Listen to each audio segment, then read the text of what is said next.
Polri ini menerapkan standar yang sama baik yang viral maupun tidak. Cuman memang kadang-kala masyarakat kemudian melihat bahwa kalau tidak viral maka tidak ditangani. Di satu sisi kita juga mencoba untuk membuka ruang-ruang agar kita juga bisa merespon cepat. Kita membuka kanal pelayanan pengaduan melalui media sosial. Seperti tadi ada QR Code Propam, kemudian pelayanan konsultasi reserse, kemudian juga kita juga bekerja sama dengan Kompolnas, sehingga kemudian pengaduan dari Kompolnas pun bisa kita tindak lanjuti, sebaliknya juga sama. Itu bagian dari upaya kita untuk mengurangi potensi viral. Dengan adanya revisi Undang-Undang Polri ini, Pak, tentu ini menjadi sebuah energi baru buat kepolisian. Tadi Bapak katakan bahwa ada kejahatan transnasional, terutama di bidang siber digital, yang punya menjadi tantangan. Saya membuka data bahwa kepolisian Republik Indonesia adalah kepolisian yang paling besar dan paling kuat, setidaknya untuk negara ASEAN, Thailand, Malaysia, Filipina, Singapura. Ya, Singapura mungkin nggak sebesar kita jauh. Itu semua jauh di bawah kita. Artinya kalau kita bicara film Spider-Man itu, Pak, with the great powers comes great responsibilities. Kira-kira apa yang ada di bayangan Bapak terkait dengan revisi Undang-Undang Polri ini bagi masyarakat ke depan? Apa yang mungkin dibayangkan soal itu? Ya, kita melihat bahwa memang ancaman terhadap dunia cyber ya, khususnya dunia digital ini memang sesuatu yang menjadi tantangan besar ya. Karena kita lihat bahwa dari sisi pengguna digital, pengguna internet ya, kita lihat bahwa masyarakat kita hampir 80,66% ya, atau sekitar 229 juta masyarakat kita menggunakan internet. Di satu sisi literasi digital kita masih sangat lemah ya, kita masih di angka 62%, di mana rata-rata angka ASEAN itu sekitar 70%. Artinya masyarakat kita sedang suka-sukanya menggunakan media sosial. Di sisi lain terkait dengan pemahaman literasinya juga masih perlu ditingkatkan, sehingga kemudian banyak masyarakat kita yang kemudian menjadi korban karena apa yang dia baca dari media sosial, mulai dari masalah hoax sampai dengan menjadi korban kejahatan, karena memang para pelaku-pelaku kejahatan kemudian memanfaatkan itu untuk, misalkan ada kasus bisnis email compromise, dia mengirimkan email tertentu, email tertentu itu seolah-olah semacam alamat dari suatu perusahaan yang dia bisa transfer seperti itu, dan ketika masyarakat kemudian percaya dengan itu, maka dia menjadi korban penipuan. Scam. Kurang lebih seperti ada juga yang model scamming, dan juga beberapa kasus yang muncul email beredar belakangan. Hampir semua kita mendapatkan itu. Betul. Jadi hal-hal seperti ini kan kemudian menjadi masalah. Di sisi lain juga terkait dengan masalah munculnya akhir-akhir ini penyebaran paham radikal ya, khususnya bagi anak-anak muda. Mungkin beberapa waktu yang lalu SMP, SMA mungkin? Iya, sempat terjadi peristiwa di SMA 72 ya waktu itu. Masih ingat kan bagaimana seseorang yang dibully di lingkungannya, kemudian dia terpapar, dia belajar dari situ, dan kemudian dia terinspirasi untuk melakukan, dan itu mirip persis dengan apa yang dia pelajari di media sosial yang dia ikuti. Jadi hal-hal seperti ini ke depan tentunya akan semakin banyak, sehingga tentunya selain penegakan hukum yang harus kita lakukan, di sisi lain literasi, edukasi, terus kemudian juga bagaimana kita mensosialisasikan kepada masyarakat bahwa ini adalah berita yang harus diklarifikasi kebenarannya, Kemudian hati-hati dengan hal-hal seperti ini tentunya harus terus kita lakukan. Ini karena ya ini pencapaian Polri dan tentu juga pihak-pihak terkait ya Pak. Ada juga BNPT dan juga TNI juga terkait dengan pemberantasan terorisme yang kita mungkin jarang dengar. Terakhir memang di SMA 72 itu. Jadi kita kadang kalau udah merasa aman lupa. Padahal itu sebenarnya sesungguhnya ancaman. Yang kita nggak pernah berpikir bahwa ada anak SMA yang bisa bikin ya bom kecil-kecilan lah begitu kurang lebih, yang kemudian bisa didapat melalui open source media sosial ataupun media Google lewat AI dan seterusnya. Tentu itu bisa menjadi ancaman.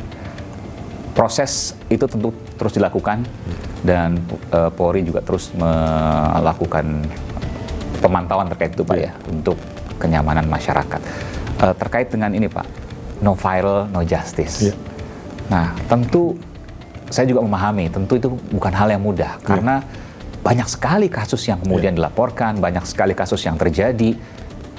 Pertanyaan saya, apakah karena personil Polri tidak mencukupi untuk melaksanakan itu semua sehingga harus memilih yang viral dulu, atau memang ada hal lain yang terjadi?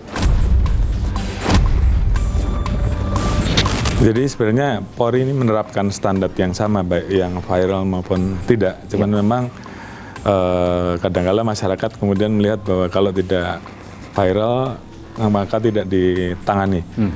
Di satu sisi kita juga mencoba untuk membuka ruang-ruang agar kita juga bisa merespon cepat.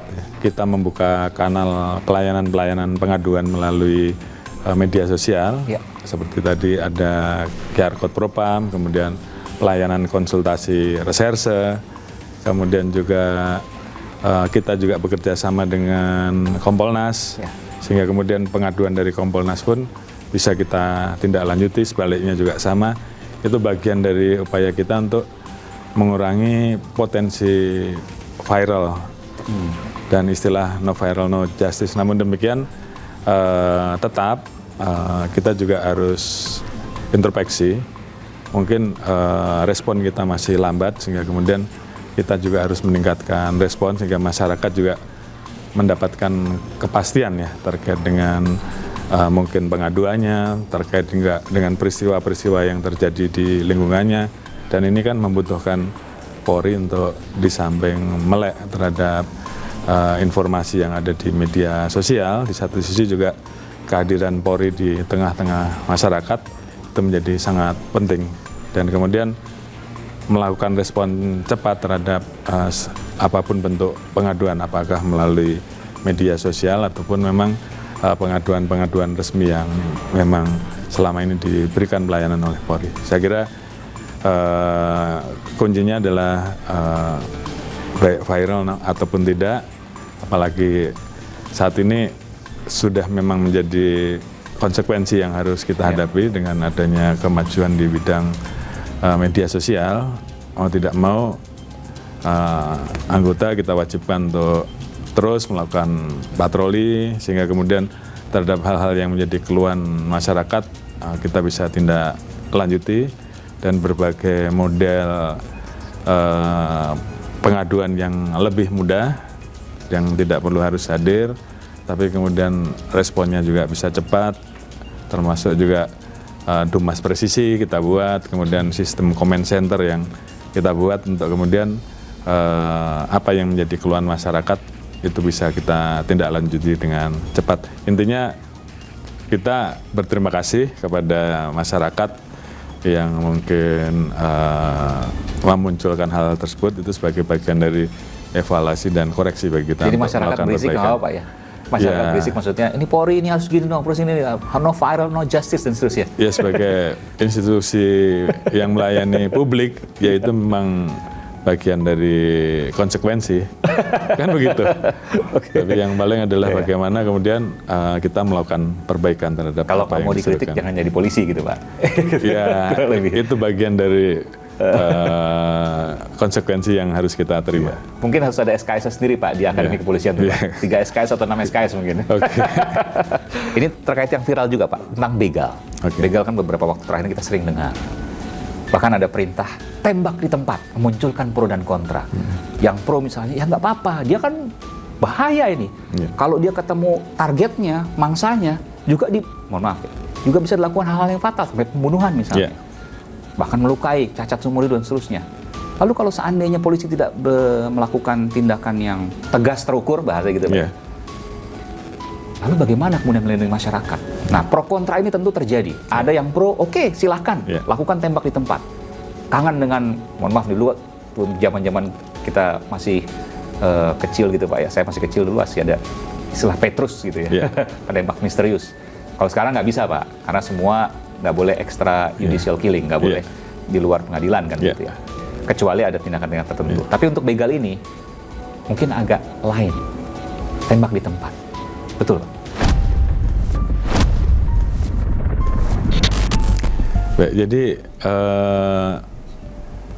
tentunya yang utama kita mengutamakan pencegahan itu menjadi jauh lebih penting. Artinya memperbanyak anggota untuk turun ke jalan sehingga kemudian para pelaku begal kemudian melihat bahwa ada polisi dan dia tidak melakukan niatnya, itu menjadi hal yang juga harus kita lakukan. Namun pada saat kemudian pelaku begal ini membahayakan keselamatan jiwa dari korban, tentunya Polri diberikan kewenangan bagaimana diatur di undang-undang yang baru ini juga menjadi lebih jelas di pasal 19 Undang-Undang Nomor 5 Tahun 2026 bahwa dalam keadaan mendesak dan dalam rangka untuk menyelamatkan jiwa orang lain, jiwa orang yang akan menjadi korban kejahatan, Polri boleh melakukan tindakan terukur ya. Terukur maksudnya itu Pak?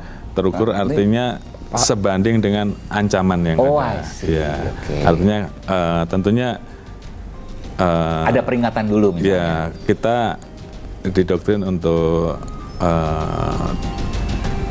to serve and to protect ya. To serve and to protect. Yang kita lakukan tentunya tidak membunuh tapi melumpuhkan ya. Tapi tahapannya harus seperti itu.